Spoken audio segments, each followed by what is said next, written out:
যেসব এলাকায় বন্যা হয়েছে সেখানে প্রায় অন্তত ৬,৩০০-এর অধিক গ্রাম আসলে সে বন্যায় কবলিত।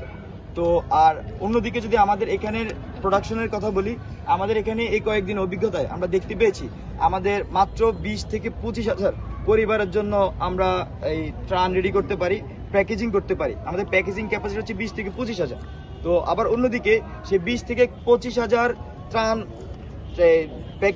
প্যাকেটের জন্য আমার ২০ থেকে ২২টা ট্রাক আমরা ধারণ ক্ষমতা হয় আর কি।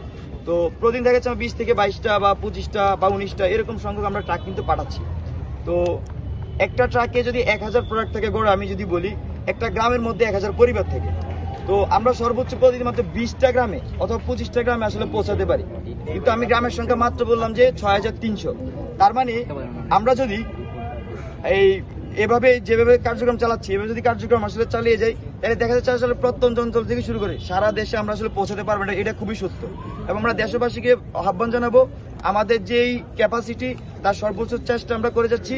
পাশাপাশি আপনারা সেই সকল অঞ্চলে খাবার এবং ত্রাণ পাঠানোর জন্য চেষ্টা করে যাবেন। আরেকটি বিষয় উল্লেখ করতে চাই, আমরা কিন্তু রিমোট এরিয়াতে ত্রাণ পাঠানোর জন্য আমরা সেনাবাহিনীর সহযোগিতা নিয়েছি।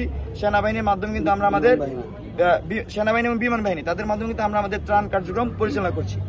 আরেকটি বিষয় আপনারা দেখতে পাবেন যে টিএসসি সহ এই কেন্দ্রীয় খেলার মাঠের মধ্যে অনেকগুলো বস্তা দেখা যাচ্ছে, ব্যাগ দেখা যাচ্ছে এই যে বাইরে, সেগুলো মূলত হচ্ছে কাপড়ের ব্যাগ। আমরা যখন কাপড় বিলি করতে পাঠিয়েছি তখন সেখানকার স্থানীয়রা আমাদেরকে যেটা বলেছে যে আমাদের আসলে খাবারের প্রয়োজন, কাপড়ের প্রয়োজন না। সেই সুবাদে আমরা আমাদের এই কাপড়গুলো এখানে রিজার্ভ রেখেছি এবং আমরা পুনর্বাসনের সময় কিভাবে এগুলো ব্যবহার করবো সেই পরিকল্পনা করছি। ত্রাণ ভিতরে সমন্বয়হীনতা, আমি এটা আপনার থেকে জানতে চাচ্ছি, আপনি ভিতরে পুরো লেখাটা পড়েছেন কিনা? মানে হ্যাঁ, সেখানে কি আমাদের বৈষম্যের ছাত্র আন্দোলনের সমন্বয়হীনতা বলেছে নাকি? আমি আপনাদের কথা বলছি, মানে সমন্বয় কথা চলে আসলে মানুষ মনে করে বৈষম্যের কার্যক্রমের সাথে জড়িত। জি জি জি, এটা হচ্ছে জেলা প্রশাসনের সমন্বয়হীনতা ছিল। হ্যাঁ, এটা উল্লেখ করে দেওয়াটা উচিত ছিল। জেলা প্রশাসনের যে সমন্বয়হীনতার কথা আমি প্রথম আলোতে দেখেছি, মূলত সমন্বয়হীনতার চেয়ে বেশি ছিল যে ভিতরে জেলা প্রশাসনের সমন্বয়হীনতার কথা বলেছে।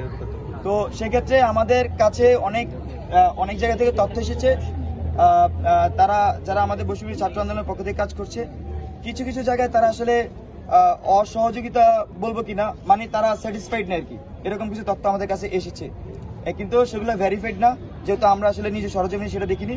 তবে আমাদের আহ্বান থাকবে, সরকারের পক্ষ থেকে যারা কাজ করছেন তারা অবশ্যই সমন্বয় করে কাজ করবেন এবং দেশবাসী যারা বন্যায় কবলিত ক্ষতিগ্রস্ত তারা যাতে সর্বোচ্চ সুবিধাটা পায় আমাদের ক্যাপাসিটির মধ্যে, সেই চেষ্টা যাতে অব্যাহত রাখে।